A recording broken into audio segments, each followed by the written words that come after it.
Hello guys, আসসালামু আলাইকুম। আশা করি আপনারা সবাই ভালো আছেন। আমিও আলহামদুলিল্লাহ ভালো আছি সবার দোয়ায়। তো হচ্ছে গিয়ে আজকে আমি মূলত বের হয়েছিলাম একটা ব্লগ ভিডিও বানানোর জন্য।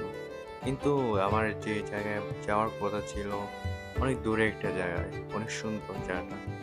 তো ওইটা যাওয়া হয় নাই যে কারণে ভাবলাম যে আমি আর আমার একটা ভাতিজা, একটা ফ্রেন্ড, তো ভাবলাম একটু হাঁটি, ঘুরি, আড্ডা দিই। কোনো সুন্দর জায়গা বলতে ন্যাচারাল কোনো জায়গায় যাই। যেমন পাহাড় বা কিছু এরকম জায়গায় আমরা নরমালি হাঁটি। ভালো লাগে ফ্রেশ জায়গায়। পুরো দিন কাজে কামে বা এত বিল্ডিং মানুষের মাঝখানে থাকতে থাকতে একটু বাইরে যাওয়া তো উচিত।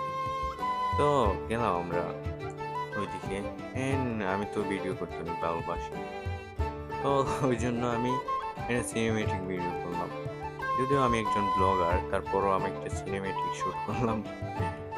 আর আগামীতে ওই জায়গাটায় যাবো। আগামী ছুটির দিনে যাওয়া হবে ইনশাল্লাহ। আর ওই ভিডিওটা দেখার জন্য অবশ্যই আপনারা সাবস্ক্রাইব করে রাখেন আমার চ্যানেলটা। তাইলে আপনাদের ফর ইউতে বা মেসেজ নোটিফিকেশন যাবে। নোটিফিকেশন যাওয়ার জন্য বেল বাটনটা অন করে রাখবেন, তাইলে অবশ্যই নোটিফিকেশন যাবে। আর এখানে হয়েছে কি, কাহিনী কি, আমরা নিজেই শক হয়ে গেছিলাম। ঘুরতে ঘুরতে এমন জায়গায় গেলাম যেখানে দেখি ওমা এত মানুষ ভিড় জমায় আছে। এখানে গিয়ে দেখি যে কি অবস্থা! আমরা তো পুরা অবাক হয়ে গেছিলাম।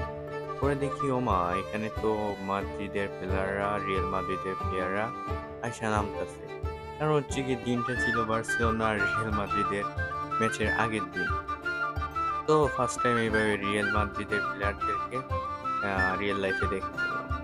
আর ভিডিওটা এখানেই শেষ করি। আশা করি ভিডিওটা আপনাদের ভালো লাগবে।